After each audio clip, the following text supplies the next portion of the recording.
नमस्कार मु पूर्ण सेठी मोर अनुरोध आमर निर्वाचित जनप्रतिनिधि मान आम अंचल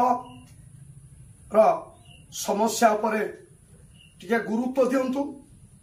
आम अंचल मानकर जो समस्या अच्छी ताकू समाधान करने चेष्टा करंतु। जेते निर्वाचित होइछंती जनप्रतिनिधि मानक अनुरोध निज एरिया को जाई थरे बुलंतु। इलेक्शन बेले भोट प्रचार बेले जो भली भाव में बुलुथिले अंतत मासकू थरे 6 मासकू 3 मासकू थरे इथर बुलंतु। निजे देखंतु रास्ता घाटर परिस्थिति यातायात को भली भाव में सुविधा अच्छी कि नहीं।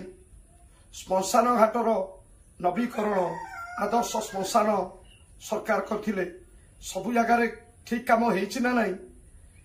पुष्करिणी नवीकरण बजार नवीकरण एसब बाबद रे टिके ध्यान देकी कार्य करिया पई मु अनुरोध करिवि।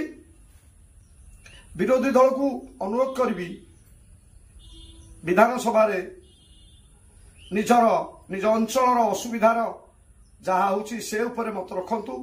निज अंचल सुविधा करंतु। जनसाधारण आस्था भाजन रहिए।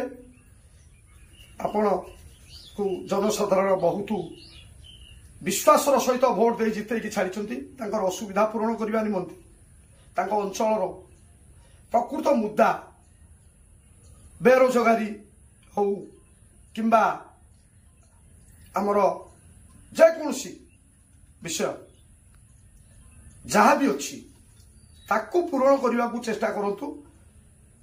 जेकोसी सरकार थाऊ आमे जेकोसी दलर नेता आमे जीतिकी आसीचे चाहे कांग्रेस हो बीजेडी हो बीजेपी हो जेकोसी तेणु जनसाधारण निज अंचल निज एरिया काम ओडिशार उन्नति देशर उन्नति आम मानकर उन्नति। प्रथमे देश सुरक्षित आमे सुरक्षित। तेणु आम देशर आम राज्यर आम अंचलर विकास काम निहाती आवश्यक। विकासमूलक कार्य पाई समस्ते आशा रखी भोट दौरान जितौछंती। 5 वर्ष पर एमिति काम करंतु। लोकों पाखक को जातु समस्या बुझंतु। नेक्स्ट पाली आपण को जीवाक पड़ोनी ऑटोमेटिक लोक आपण को छुरी भोट देवे जे आम ये बहुत भल कम कर आम अंचल आम एरिया कौन सी दल को मु विरोध करूनी। सबु दल को आम स्वागत करुचु। सबु दल मिलमिशी आम अंचल आम राज्यर आम देशर आम जनसाधारण उन्नति करूँ। नमस्कार।